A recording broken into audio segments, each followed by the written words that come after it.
Welcome, ladies and gentlemen, to the top 25 best first relics to invest in Galaxy of Heroes. My goodness, relics have been in Galaxy of Heroes for exactly a week now, and we've seen some absurd things that relics can do. But for most people, you don't have a lot of Gear 13 characters, or you have a couple, but it's so expensive, whether resource heavy or money heavy, to get your relics in place. So you want to find the best ones to invest in as early as possible, and that is exactly what this video is today. I've done some studying, done some testing, and I have a good idea on what some of the best first and safe relic investments are going to be in today's video. SWGoH.gg, I highly recommend you guys check this out. One of the best resources for Galaxy of Heroes out there. And if you just want to kind of go around, go ahead and check out these characters. Look at what they look like at Gear 13, and look at how they appear when you're upgrading their relics over and over again, because you'll understand what you're trying to find and what you're going to get a good bang for your buck. So take that information and combine it with the real world knowledge that we have and understanding where the game is right now, and you should be able to come up with some good thoughts for yourself. So I'm not going to waste too much of your guys' time. I want to start off with the 3 characters that I think are the best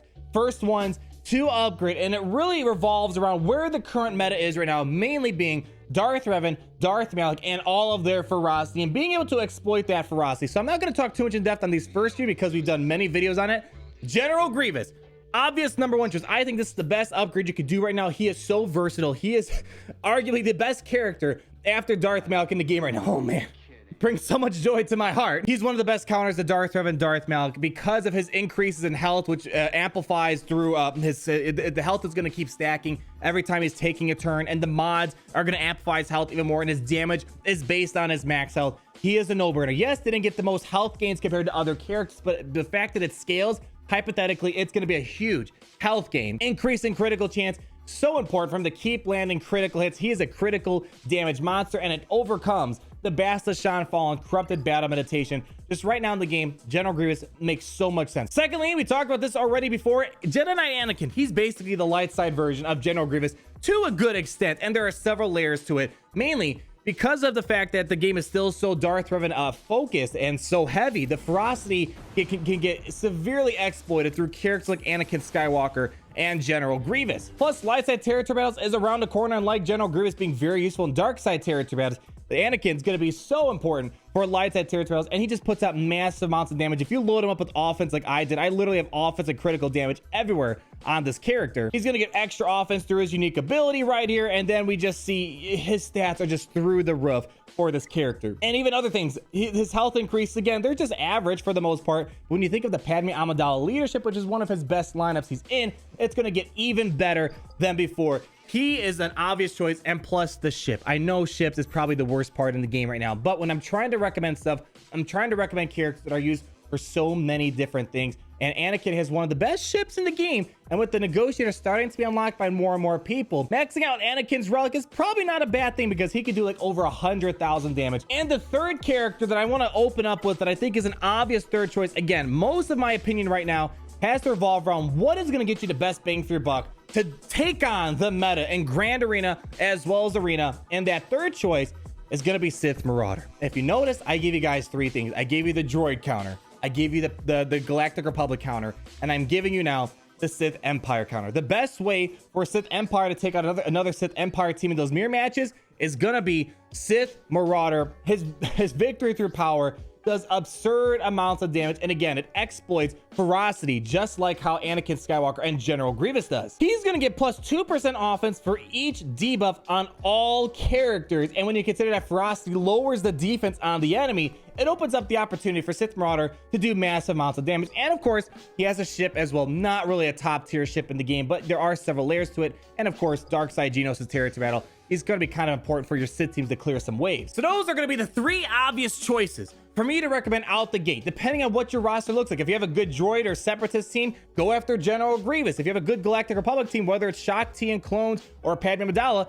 go for Anakin. If you have a good Darth Revan or Darth Revan and Malak team, go for Sith Marauder. Those are the 3 best characters to take on Darth Revan and Malak teams as easily as possible. All right, and now we're going to kind of streamline this a bit more and talk about the other characters. Now, these aren't going to be ranked in any particular order. I think all these guys are a fantastic choice to choose from, but I want to start off here with Galactic Republic. There are a lot of great Galactic Republic characters to choose from, and obviously I think one of the biggest sleeper characters that people are going to be sitting on, 5s. Now you got to think a bit beyond the beaten path. Yes, the stat increases he gets, you know, the health, the extra armor, the health steal, the protection. Yes, that benefits himself, of course. The other thing you want to look for, especially if you have the tactical awareness Zeta, is that he is going to be sacrificing himself sometimes to save his 501st brothers, and he's going to just pass over his max health, max protection, speed, and offense. So this relic upgrade's not just for him. When he sacrifices himself, he's going to share his relic with all the other 501st clones. And that is why you see me loading up my 5s with as much offense as possible. Besides the fact he does good damage on his own, when he sacrifices himself, I want him to give that extra offense to Echo and Captain Rex and maybe what other 501st characters we have in the future. Clones have a bigger future. We've been told this many times, and we've also got a teaser that something is coming soon to make Echo make more sense, because for example, his basic gives critical damage up synergy, but we don't have that in the game yet. So the reason why I'm recommending this is because clones are going to be important for the future, maybe for arena, become even more dominant, but very important for light side territory battles. And when you think of Echo, he is basically like the B1 battle droid or Chewbacca for the clones. He's going to be constantly assisting and assisting and assisting, and you want him to get out as much damage as possible. And that's why I have Echo with as much offense as possible. And if you saw the other day, I showed you gameplay of Echo and his relic up against Malak, and he just, when he counterattacks or when he's just using his basic to assist, he puts out some massive amounts of damage. I have to say, clones are some of the most fun I'm having in the game. Between Grievous and clones, there's a lot of fun Clone Wars content, and both of those teams are just one character away from becoming meta dominant and pushing Darth Revan out of their place. So that's why it might be kind of a good idea to shoot for some of these Separatists and Galactic Republic characters. Rebels are kind of like your bread and butter team. They're probably one of the best standard teams in the game. They're not the best, but they're not the worst by any stretch of the imagination. And with Gear 13 and their relics, seeing that most of these rebels are attackers benefited the most from the relic upgrades, and that is why I'm recommending Han Solo, Commander Luke, and Chewbacca as well, because that's a staple team. You might not have Padme or Darth Revan, or you might not have General Grievous. Commander Luke is kind of the next best team after all those guys, and seeing that they're mostly attackers and they're getting huge upgrades to things like their critical chance, critical damage, and damage. I mean, what else do you want for an attacker? That's how good it gets from here, people. Furthermore, when you consider things like Han Solo and Chewbacca, again, not everyone's favorite topic in the game, but ships. And it's hard to really understand ships from a physical standpoint, but the best I can explain, the more you power up your characters, the better the stats become. And when you're upgrading the relics on a character, you're making your Millennium Falcon faster. So let's say you have a tier 4 relic Millennium Falcon, that is going to be faster than Gear 13 characters that were using an opponent's Millennium Falcon. So if you're trying to get an edge on your Rebel fleet, again, it's no brainer. You're getting two amazing characters for your team, and they're also feeding the best ship in the game right now. Stick with Rebels for one more moment. I want to talk about another sleeper character, R2D2. His stats, he got some pretty okay stuff across the board. Not the best, really, like some other characters we're going to talk about today.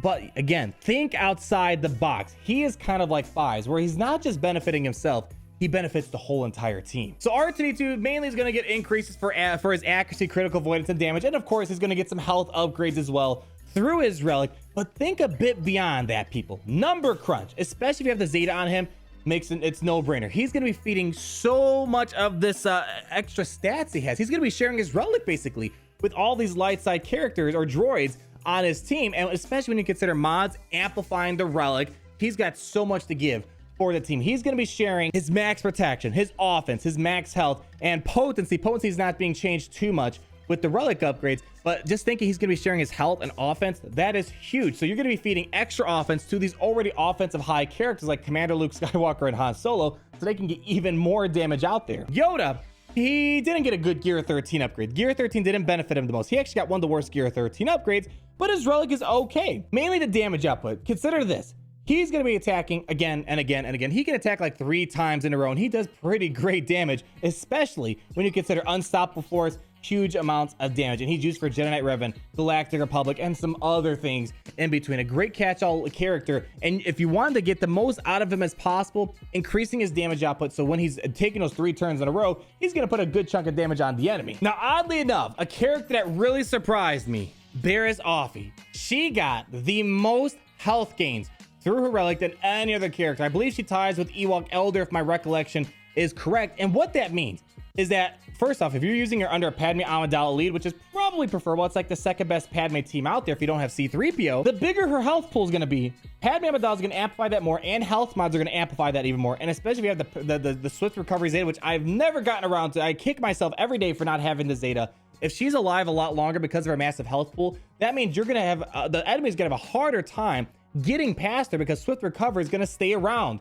a lot longer. Massive amounts of health gain. She's gonna have easily over 100,000 health after mods and the Padme Amidala leadership. Especially with the Zeta, I'd say this is definitely a safe one if you want to try to get some more Galactic Republic viability out of her. Nest, baby. This character is crazy. You guys seen her do some crazy, wacky stuff out there, and really, she's gonna get increases to her critical chance, critical damage, and damage. That's really the thing right there. And of course, she's gonna get health gains as well, and especially if you're gonna add the Zeta on top of her, she gets health steal as well, so she's going to survive a lot longer. And of course, when you consider the fact that her bonus protection is based on her max health, it's a no-brainer. She should be able to solo probably more teams than she ever was before, and the team she was already able to solo, it should become even more easy. So if you're looking for a character that's going to consistently get you amazing amounts of banners in Grand Arena, Nest is kind of a no-brainer choice too. Count Dooku. Oddly enough, this character really topped the charts for a lot of the upgrades that he's going to be getting through Relics, and this is going to be especially super important for Geonosis territory battles, especially because there's those special missions that involve Count Dooku and just the other battles in general. He was always kind of somewhat of a wet noodle character, but increasing his damage, and that's going to be very frustrating for a lot of opponents to deal with. And he's already been kind of a good staple character for Grand Arena, composing a lot of teams, especially with new gunnery or the Count Dooku lead with General Grievous, as I showed you the other day. I just had to put this in there. This is the character that people are going to say, hey, he had the most gains. Why didn't you mention him? I'm mentioning him right now. If you're looking for the character that got some of the best gains in the game, it's him right here. He might not be as crazy as Han Solo's damage, but just in terms of numeric percentage increases, he definitely got a very solid bump right there. Joleigh Bindo. Again, kind of like Barriss Offee, massive amounts of health gains, and especially when his abilities are very based off of his max health, you want him being able to feed as much health to the team as possible. He got some of the best healer upgrades in the game, kind of a second place after Barriss Offee. And furthermore, not just the health gains, but look what else he got. He got increases in his critical avoidance. That is one of the biggest problems of Joleigh, is that it's almost impossible to land critical hits on this guy. So more health, more critical avoidance means the longer Joleigh is going to survive and the longer he's going to annoy your opponents. If you just can't get through him fast enough, boom, revives the whole team, and you're kind of starting from square one all over again. Overall, Relics didn't do a good favor for Darth Malak and Darth Malak, which is not a good thing, because it means we're preparing them to be replaced by whatever the next big thing is going to be. So that's one thing to keep in mind, not just because of the meta shift is probably going to phase these guys out soon from number one. The Relics just did not do much. So if you're just trying to maintain the viability of Sith Empire, for sure, go for Darth Revan, HK-47, Bastila Shan, and Darth Malak. But other than that, you're not going to be seeing as much of improvements like Jedi Knight Anakin or General Grievous or Barriss or whatever else I mentioned today. But if you had to pick one Sith Empire character to upgrade their relic as far as possible, Darth Malak. He is the engine for the Sith Empire. He is the reason why Sith Empire is so dominant. Because of him, Sith Empire works. And when you're upgrading his kit, you're going to get great gains for his health, armor, and he also gets some good health steal and whatnot. He already has a ton of health steal as it is, but you want him surviving as much as possible. And even at tier 7 relic, the problem is he still could be blown away by General Grievous. But if you want to try to minimize the chance of someone nuking your Darth Revan with one hit, upgrading this would probably help. But again, General Grievous puts out over 80,000 damage that the gains from Malak's relic aren't really going to help him out all that much. But if you're trying to keep your Sith Empire as relevant as possible, upgrading Darth Malak is really the way to go here. So those are the obvious choices I just had to put into the video and talk about, because though these relics are very good both from a numeric standpoint and understanding where the game is right now, when you combine those together, these characters are no-brainers. I'm going to show some honorable mentions on this list as well. We don't have time to go over every single one of them in depth, but these are some characters to look into. It's already having 5 relic characters to focus on is quite a lot for the average player. But for people moving into the future, as you knock out these core relics, you might want to find some other stuff. And for those people watching this video several months down the road, you might want to just check some recent videos to see how the game has changed, because it might be that some of these characters might not be as good after all the changes that happened to the game over the months that progress. Thank you guys so much for watching. Leave a like if you did enjoy the video, comment down below your thoughts, and be sure to subscribe so you're not missing a thing. And I'll talk to all the other people in the next video. Peace out, everyone. Party Richter, Party Richter. Down, down, down, down. Party Richter, Party Richter. Son of a bitch. Party Richter, Party Richter. Down, down, down.